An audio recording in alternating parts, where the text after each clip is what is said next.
दोस्तों, आज की बात अगर आप समझ गए ना, मीन्स कि ये वीडियो कम्प्लीटली आपने देखा और इस वीडियो में जितनी भी बातें कही गई हैं, अगर वो बात कुछ ऐसा नहीं है कि बहुत महान महान वाली बातें हैं, वो कोई कॉमन बातें हैं जो एक हर एक स्टूडेंट के लाइफ के साथ जुड़ा हुआ है। अगर आप ये बात समझ जाते हैं तो मैं सच कहता हूँ, आपके 90 या 95 प्लस या एक अच्छे मार्क्स आने से कोई रोक नहीं सकता। तो चलिए दोस्तों, शुरू करते हैं। और दोस्तों, अभी तक आपने हमारा ये चैनल सब्सक्राइब नहीं किया है तो प्लीज सब्सक्राइब करिए, क्योंकि यहाँ पे आपको everyday smart study skills, motivational videos और एजुकेशन न्यूज से रिलेटेड वीडियोस मिलते हैं।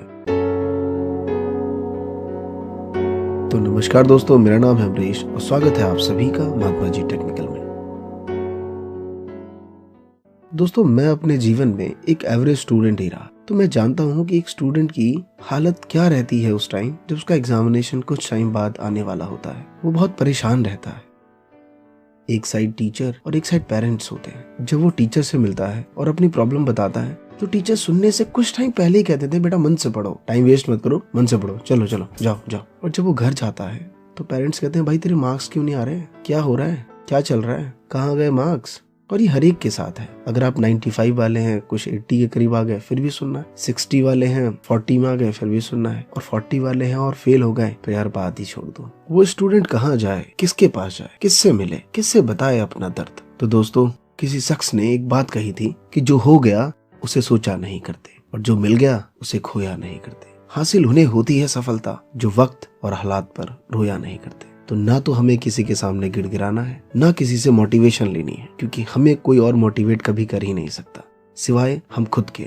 इस दुनिया में दो टाइप के लोग होते हैं, एक महान और एक सक्सेस। महान बनने के लिए सक्सेस की जरूरत नहीं होती और सक्सेस बनने के लिए महान की जरूरत नहीं होती। मैं आपको एग्जाम्पल भी देता हूँ। चंद्रशेखर आजाद, भगत सिंह, ये लोग महान हैं पर ये सक्सेस नहीं हुए। और डोनाल्ड ट्रंप और ऐसे कई लोग जो आज काफी सक्सेस हैं पर ये महान नहीं है, और दोनों ही अपनी जगह बहुत अच्छे हैं। और दोस्तों, ये दुनिया की डांट, फटकार, ताने, ये सब हमारी भलाई के लिए ही है। अगर ये नहीं होंगे ना तो हम आगे नहीं बढ़ेंगे। मैं आपको एक और स्टोरी सुनाना चाहूंगा कि एक मछली पकड़ने वाला समुद्र के किनारे जाता था और मछली पकड़ के लाता था और मार्केट में सेल करता था। मछली जिंदा रहती थी क्योंकि वो नजदीक से पकड़ता था, पर धीरे धीरे उस किनारे से मछलियां खत्म होती चली गईं। तो मछुआरा कुछ आगे तक बढ़ने लग गया। उसने देखा कि उसके साथ प्रॉब्लम ये आ रही है कि जब वो आगे से मछली लेके आता है तो मछली यहाँ तक आते आते मर जाती है और उस मछली को कोई नहीं खरीदता था। तो उसकी इनकम भी नहीं होती थी और उसका नुकसान होता जा रहा था। ये प्रोसेस काफी दिनों तक चलता रहा। वो बहुत परेशान हो गया, बट उसने ये काम छोड़ा नहीं। एक दिन जब वो अपनी मछली पकड़ के ला रहा था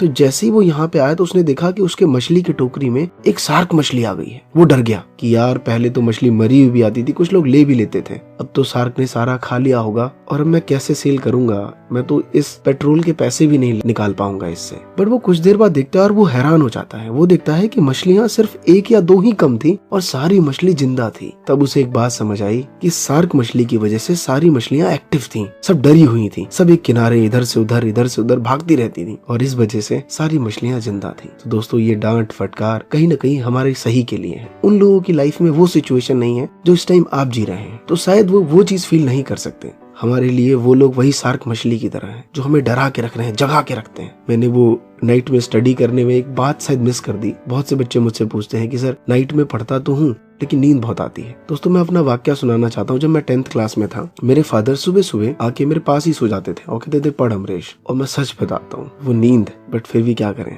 पापा साइड में थे, पढ़ना तो पड़ता ही था। ये स्टोरी ने एग्जैक्ट वो वर्ड मुझे याद दिला दिया, इसलिए मैं शेयर कर रहा हूँ। नहीं तो ये वर्ड मुझे पहले शेयर करना चाहिए था जब मैंने वो वीडियो बनाई। दोस्तों, हमें इनसे मोटिवेशन लेनी चाहिए। हर चीज को आप नेगेटिविटी में हम ना लें। आप टीचर ने क्या कहा, पेरेंट्स ने क्या कहा, दोस्ती जिंदगी है। हमेशा कोई ना कोई शख्स हमें कुछ ना कुछ तो कहता ही रहेगा। वो किसी ने कहा भी है कि सारी रात निकल जाती है इसी कश्मकश में कि रजाई की लंबाई किस तरफ है और चौड़ाई किस तरफ। तो ये जिंदगी है दोस्त, हमेशा नई नई प्रॉब्लम आपको फेस होती ही रहेंगी।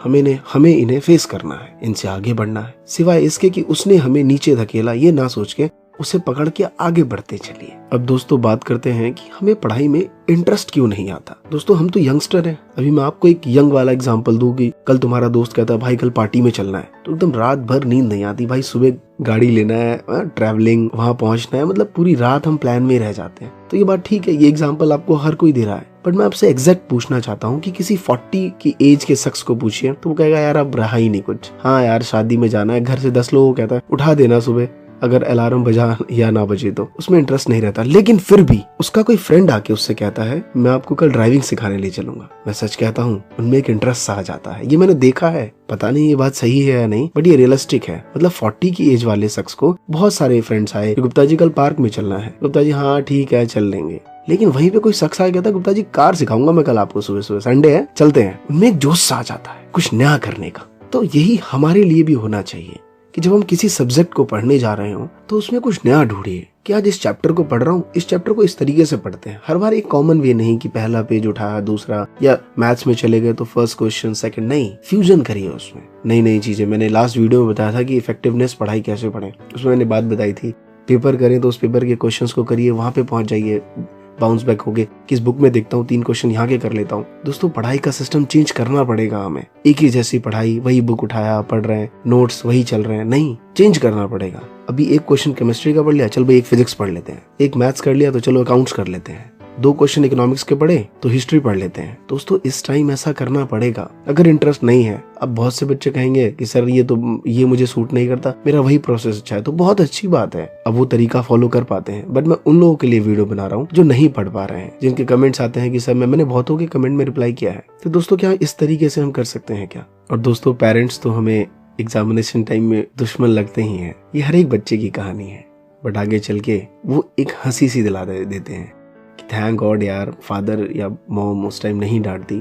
मॉम की तो मैं कहूँगा ही नहीं, पापा उस टाइम नहीं डांटते तो आज इस पोजीशन पे नहीं होते। तो इस टाइम बुरा मत मानिए, उनको एक शार्क मछली समझिए, और एक अच्छी वाली शार्क मछली जो आपको हेल्प करती है। और माँ के लिए एक शख्स ने कहा था, पता नहीं क्या जादू है इस माँ की चरणों में, जितना झुकता हूँ उतना ही ऊपर जाता हूँ। लेकिन मैंने कसम खाई है जब मैं टीचिंग फील्ड में आया कि अपने स्टूडेंट से या उन बच्चों से जो कमेंट करते हैं, क्योंकि वो कमेंट करते हैं तो जरूर वो फील करके कमेंट कर रहे हैं कि सर मेरी ये प्रॉब्लम है, अगर मैं रिप्लाई करूं तो सोच समझ के रिप्लाई करता हूं, बिना ऐसे नहीं कि रैंडमली कॉपी या पेस्ट कर दिया किसी पे। और आपसे मैं यही कहना चाहूंगा कि दोस्त इस टाइम ना बहुत सारी नेगेटिविटी आएगी आपके माइंड में, ये मैं जानता हूँ। आपको कोई भी एक शख्स आके सामने से कह देगा कि भाई ये पर्सन ना तुझे नहीं पढ़ने देगा, तो आपको लगता है हाँ यार सच में सही कह रहा है, ये मुझे पढ़ने नहीं देगा, आप मान लेते हैं उस बात को। तो इस टाइम इन सब चीजों को इग्नोर करिए और पढ़ाई पे फोकस करिए। अगर आपने ये बात मान ली, और दोस्तों हमेशा ये मत सोचिए कि यार मैं ऐसा क्या कर दूं जो सबने नहीं किया, ये गलत सोच है। मैं आपको बताऊं, आप वही करिए जो सबने किया, बट इतनी शिद्दत से करिए कि उस काम को लगे कि यार तो जैसा कोई करने वाला मिला है।